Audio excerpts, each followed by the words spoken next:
Parlemen Israel berpesta usai mengesahkan undang-undang yang memberlakukan hukuman mati bagi tahanan Palestina yang dinyatakan terlibat dalam serangan mematikan.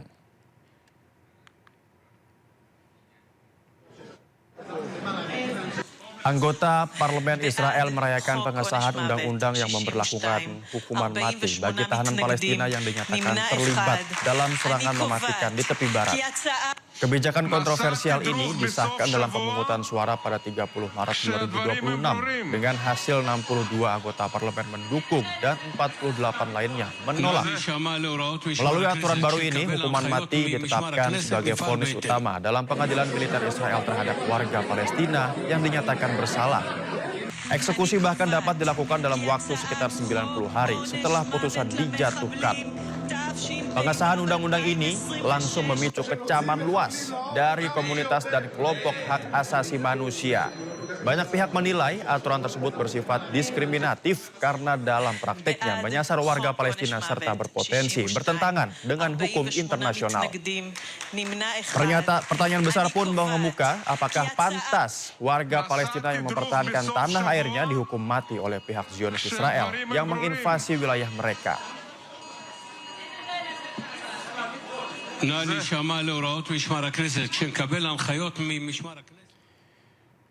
Arab Saudi resmi mengaktifkan kapasitas penuh jalur pipa minyak Timur Barat guna mengamankan ekspor energi menuju wilayah Laut Merah. Langkah strategis ini diambil sebagai jalur alternatif utama setelah Iran melakukan blokade total terhadap Selat Hormuz yang melumpuhkan jalur perdagangan minyak dunia. Arab Saudi resmi mengaktifkan kapasitas penuh jalur pipa minyak Timur Barat guna mengamankan ekspor energi menuju wilayah Laut Merah. Jalur pipa Timur Barat milik Arab Saudi kini beroperasi dengan kapasitas penuh sebesar 7 juta barel per hari guna memitigasi dampak penutupan Selat Hormuz. Sekitar 5 juta barel minyak mentah kini diekspor melalui pelabuhan Yanbu di Laut Merah, sementara sisanya dialokasikan untuk kebutuhan kilang domestik. Meski telah dipersiapkan selama beberapa dekade, jalur sepanjang lebih dari 1.000 km ini dinilai belum mampu sepenuhnya menggantikan perat Selat Hormuz yang biasanya dilewati 20 juta barel minyak setiap harinya. Selain minyak mentah, negeri petrodolar tersebut juga terus memacu ekspor produk olahan minyak dengan volume mencapai 700.000 hingga 900.000 barel per hari.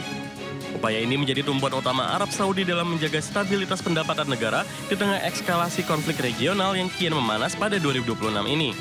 Namun, ketergantungan pada jalur Laut Merah tetap menyimpan risiko keamanan tinggi menyusul pernyataan keterlibatan kelompok Houthi asal Yaman dalam perang. Adapun, keamanan di wilayah Laut Merah kini menjadi perhatian serius setelah kelompok Houthi yang berafiliasi dengan Iran mulai menyerang kapal-kapal komersial sebagai bentuk solidaritas terhadap pejuang Palestina. Aksi serangan ini kembali mengguncang perdagangan global dan meningkatkan risiko pengiriman energi melalui perairan tersebut. Pemerintah Arab Saudi kini terus memperketat pengawasan di sepanjang jalur pipa dan pelabuhan industri guna memastikan aliran energi tetap terjaga di tengah ancaman sabotase yang dapat memperburuk krisis energi dunia. Pemerintah Korea Selatan bersiap memperluas kebijakan pembatasan penggunaan kendaraan ke masyarakat luas guna menekan konsumsi energi nasional. Langkah ekstrim ini akan diambil jika harga minyak mentah global terus meroket akibat eskalasi konflik di Timur Tengah yang mengganggu jalur pasokan utama negeri gingseng tersebut. Pemerintah Korea Selatan bersiap memperluas kebijakan pembatasan pengguna kendaraan ke masyarakat luas guna menekan konsumsi energi nasional. Menteri Keuangan Ko Yoon Cheol menyatakan pemerintah akan memperlakukan pembatasan kendaraan skala nasional jika harga minyak mentah naik ke kisaran 120 hingga 130 dolar Amerika Serikat per barel. Saat ini harga minyak dunia masih tertahan di posisi 100 hingga 110 dolar. Korea Selatan sangat rentan terhadap fluktuasi harga karena mengimpor sekitar 70% kebutuhan minyak mentah dari Timur Tengah, sehingga stabilitas pasokan bahan bakar menjadi prioritas utama pemerintah pada 2026 ini. Jika kebijakan ini terwujud, maka ini akan menjadi pembatasan energi skala besar pertama bagi masyarakat Korea Selatan sejak Perang Teluk tahun 1991 silam. Saat ini, sistem rotasi 5 hari berdasarkan nomor plat kendaraan baru diberlakukan secara terbatas untuk sektor publik. Pemerintah juga mempertimbangkan opsi tambahan pemotongan pajak bahan bakar guna Pemerintah juga mempertimbangkan opsi tambahan pemotongan pajak bahan bakar guna meringankan beban ekonomi masyarakat jika peringatan krisis energi harus dinaikkan ke tingkat tertinggi. Upaya penghematan energi ini turut mendapatkan dukungan dari perusahaan raksasa seperti Samsung Electronics dan SK Group yang mulai mendorong karyawan mereka mengurangi penggunaan kendaraan pribadi. Para pejabat dan anggota parlemen juga gencar mengampanyekan penggunaan transportasi umum serta sepeda melalui media sosial sebagai contoh bagi warga. Langkah kolektif ini diharapkan mampu menjaga ketahanan energi nasional Korea Selatan di tengah ketidakpastian geopolitik global yang kian memanas.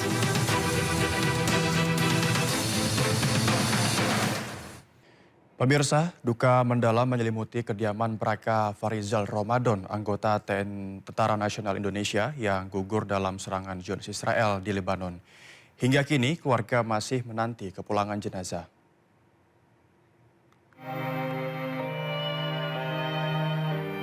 Suasana duka menyelimuti kediaman orang tua Braka Farizal Ramadan di Kulon Progo, Yogyakarta. Sejumlah tetangga berdatangan untuk menyampaikan bela sungkawa. Hingga kini keluarga masih menunggu informasi terkait kepulangan jenazah ke tanah air. Ayah Braka Farizal bercerita dirinya sempat berkomunikasi singkat dengan sang anak beberapa hari sebelum insiden yang merenggut nyawa anaknya. Dari Koramil katanya apa pun belum jelas. Kalau saat ini informasi yang diterima keluarga gimana Bu untuk istri dan anaknya?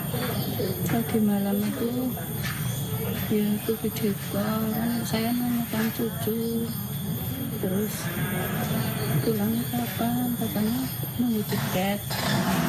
Tiketnya kan kemarin belum dapat gitu. Sebelumnya, Braka Farizal gugur ketika bertugas di Lebanon sebagai pasukan penjaga perdamaian PBB atau UNIFIL di Lebanon akibat terkena serangan Israel. Braka Farizal gugur meninggalkan seorang istri dan seorang anak perempuan yang berusia 2 tahun. Dari Kabupaten Kulon Progo, Yogyakarta, Basuki Budi Utomo, iNews melaporkan.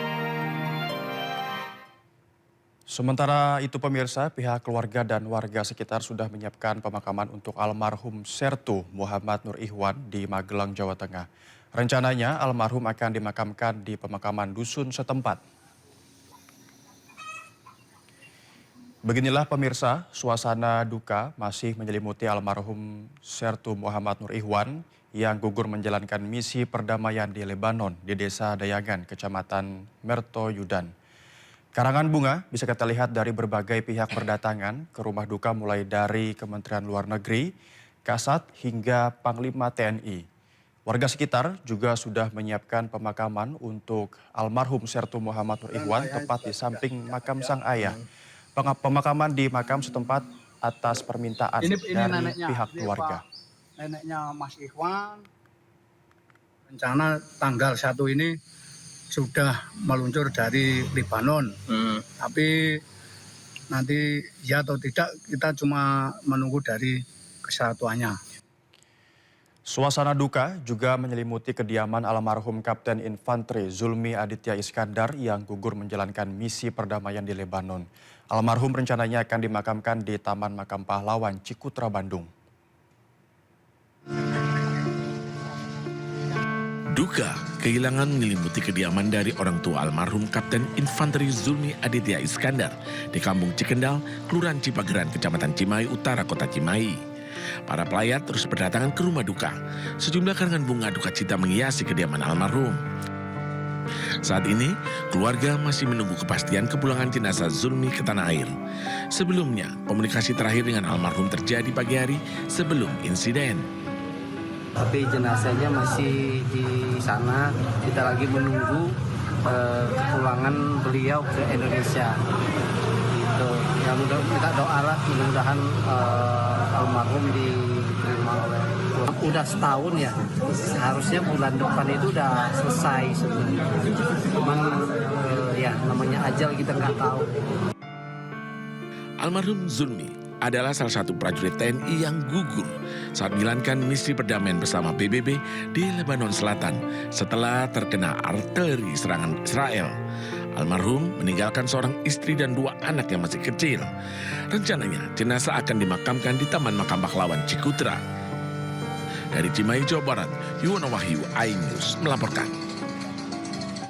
Sementara itu pemerintah Zionis Israel menyatakan akan menginvestigasi penyebab gugurnya 3 personel TNI penjaga perdamaian PBB di Lebanon Selatan. Sementara itu pemerintah Prancis mendesak PBB menggelar rapat darurat pasca gugurnya 3 personel TNI. Pemerintah Israel berencana melakukan penyelidikan atas gugurnya 3 personel Tentara Nasional Indonesia yang tergabung dalam pasukan penjaga perdamaian di Lebanon atau UNIFIL di wilayah Lebanon Selatan dalam 2 hari terakhir. Kementerian Pertahanan Israel dalam pernyataan resminya menyebut insiden yang menyebabkan gugurnya 3 orang anggota TNI tersebut akan ditinjau secara menyeluruh guna mengetahui penyebab peristiwa itu. Israel mengklaim lokasi peristiwa yang menyebabkan gugurnya 3 orang anggota TNI berada di wilayah Lebanon Selatan yang notabene merupakan area pertempuran aktif antara pasukan Israel dan kelompok Hizbullah, sehingga diasumsikan bahwa insiden yang menyebabkan gugurnya 3 anggota TNI menjadi mutlak dipicu oleh tindakan Israel. Secara terpisah, Kepala Misi Pemeliharaan Perdamaian PBB Jean-Pierre Lacroix mengkonfirmasi pasukan penjaga perdamaian asal Indonesia terkena ledakan di dekat Bani Hayan, sektor timur. Lacroix menegaskan, pasukan penjaga perdamaian semestinya tidak menjadi sasaran serangan dari pihak yang bertikai.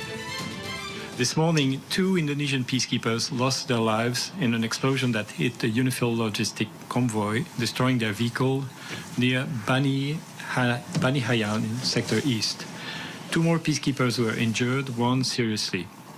The origin of the explosion has not been determined. Yesterday, a peacekeeper of the Indonesian contingent was killed in an explosion inside the UNIFIL base in Et Taib, also in Sector East. Another peacekeeper was critically wounded and was evacuated to a hospital in Beirut. We strongly condemn these unacceptable incidents, and peacekeepers must never be a target.